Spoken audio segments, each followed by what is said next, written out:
What up, hotheads? I'm Henry, and this is Blaze the Roof. This week, we'll be reviewing a sauce named Puckerbutt Heatonist number 6.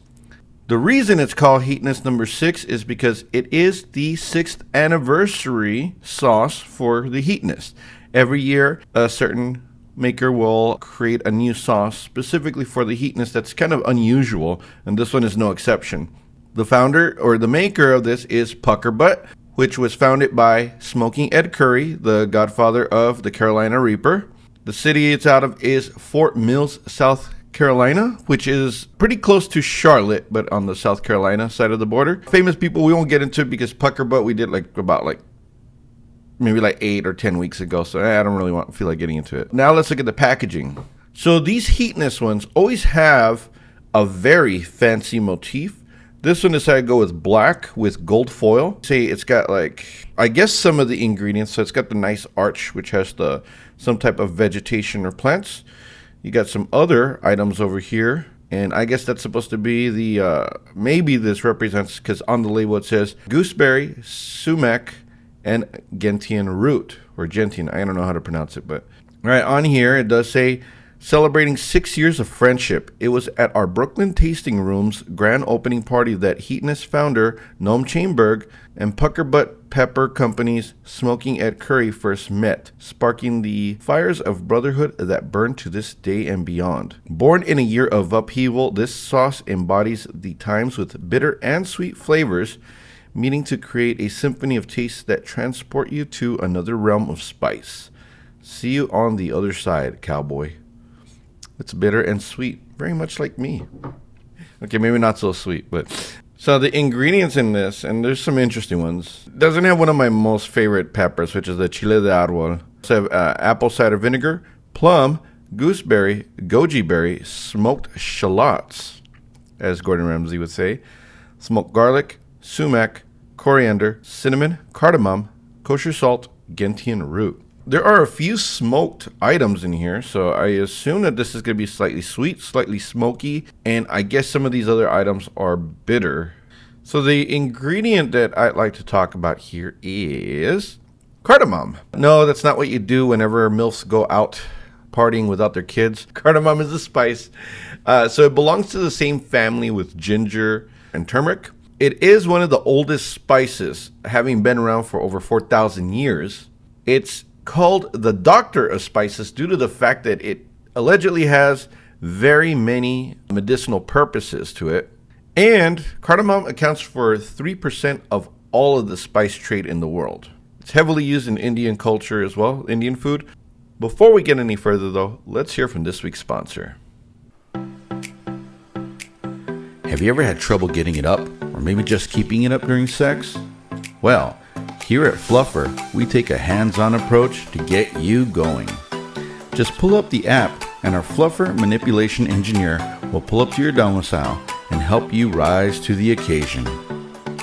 The only thing that should be hard in this process is you. So stay in the game with Fluffer. Sorry, we can't grab food or other items along the way. This is not DoorDash.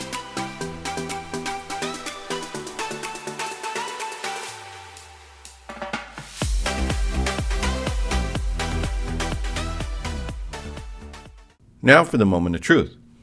God, all I really smell is the apple cider vinegar. I don't really smell much else. Maybe something floral? This is probably going to be a very vinegary sauce. Yeah, it's a dark, deep reddish brown. Almost like barbecue colored. This should not be that spicy of a sauce. Chile de árbol is not one of the hotter peppers out there. It's really dark. It is almost brown. So again, with the fact that it's got plum and gooseberry and goji, I'm expecting it to be a little sweet. It does have smoked garlic and smoked shallots. I expect a little bit of smokiness as well. Describes the taste as bitter, so I'm going to look for that as well. But I think it's going to be overpowered by vinegar because that's all I smell. But all right, well, here we go. Cheers. And that is flavorful. Got a little bit of burn in the back of the tongue. And a little bit on the tip of the tongue. So chile de árbol usually should burn the tip of the tongue. I'm going to say it's a middleweight. Has a little bit more more of a kick than I thought it would. I said that about the last few sauces. Maybe I'm slipping. I don't know. Maybe there's something wrong with me. Heavy apple cider vinegar taste, but it's not the worst flavor in the world because there's also sweetness to it because I guess the berries and the plum. I would have liked a little bit more smokiness from the garlic and the shallots, and I didn't taste the bitterness. So it's like a sweet vinegary sauce, which even though it is sweet and vinegary, you could probably use this on quite a few items. You know, I'm always going to say pork. Duh, right? Would I use this on wings if I wanted to change it up? Although the sauce would probably not. I might stick to the wings a little bit, but I might need to bread them a little bit first, and I don't like breaded wings. But I do not get the flavor of cardamom. Cardamom typically has a little bit more of like an anise flavor or something to that effect. It's a very unique, specific spice, and I do not taste it at all in here. It would give it a little bit more of a bitter taste, kind of like how turmeric would, but that's not coming through, so it's pretty low on that. So I wouldn't even say use this on like Indian dishes. Although it kind of reminds me of the chutney that they have. Yeah, I mean, it would be basic items like chicken and pork. I wouldn't use this on anything too savory.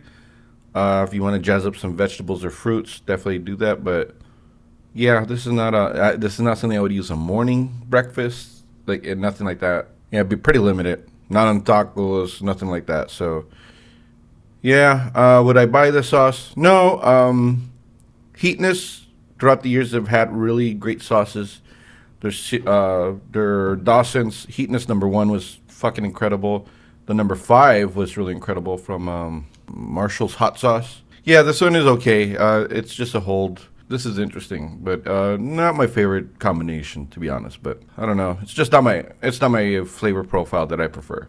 Next week, either Ryan or that's the ongoing joke. Ryan doesn't actually exist, people. I'm just making that shit up. No, I'm kidding. Hopefully, I could get him in here. If not, we'll be doing Heatonist number 7, which is made by Angry Goat. Until then, I'm Henry, and remember, spice up your life. Take care.